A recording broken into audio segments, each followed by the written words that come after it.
Hello കൂട്ടുകാരെ, ആകാശക്കാഴ്ചകൾ എന്ന ക്ലാസ്സിൻ്റെ പാർട്ട് 2 വീഡിയോ ആണ് ഇത്.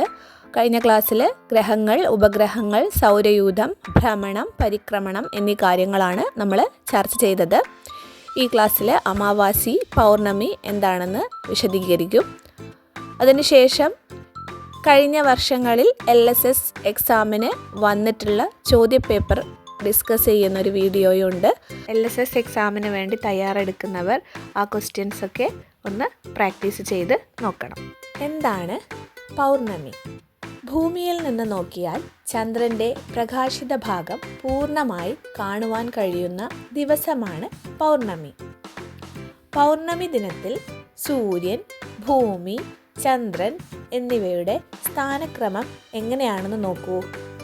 സൂര്യനും ചന്ദ്രനും ഇടയിൽ ഭൂമി വരുമ്പോൾ ചന്ദ്രനിൽ സൂര്യപ്രകാശം പൂർണ്ണമായി തട്ടി പ്രതിഫലിക്കുന്നു.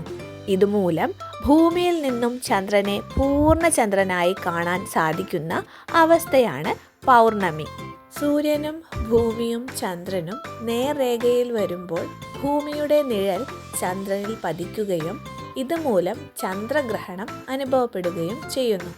പൗർണമി നാളിലാണ് ചന്ദ്രഗ്രഹണം സംഭവിക്കുന്നത്. അമാവാസി, കറുത്ത വാവ്. സൂര്യനും ഭൂമിക്കും ഇടയിലായി ചന്ദ്രൻ വരുമ്പോൾ ചന്ദ്രൻ്റെ പ്രകാശം പതിക്കാത്ത ഭാഗം ഭൂമിക്ക് അഭിമുഖമാണ്. ഭൂമിയിൽ നിന്ന് നോക്കിയാൽ ചന്ദ്രൻ്റെ പ്രകാശിത ഭാഗം ഒട്ടും തന്നെ കാണാൻ കഴിയാത്ത ദിവസമാണ് അമാവാസി. സൂര്യൻ്റെ പ്രതലത്തെ ചന്ദ്രൻ മറയ്ക്കുന്ന രീതിയിൽ സൂര്യനും ചന്ദ്രനും ഭൂമിയും നേർരേഖയിൽ വരുമ്പോഴാണ് സൂര്യഗ്രഹണം സംഭവിക്കുന്നത്. അമാവാസി ദിവസങ്ങളിലാണ് സൂര്യഗ്രഹണം സംഭവിക്കുന്നത്. LSS പരീക്ഷയ്ക്ക് ഈ പാഠഭാഗത്തു നിന്നും മുൻ വർഷങ്ങളിൽ വന്ന ചോദ്യങ്ങളാണ് ഇവിടെ നൽകിയിട്ടുള്ളത്. ഇതിൻ്റെ ഉത്തരം നിങ്ങൾ കമൻറ്റിൽ രേഖപ്പെടുത്തണേ.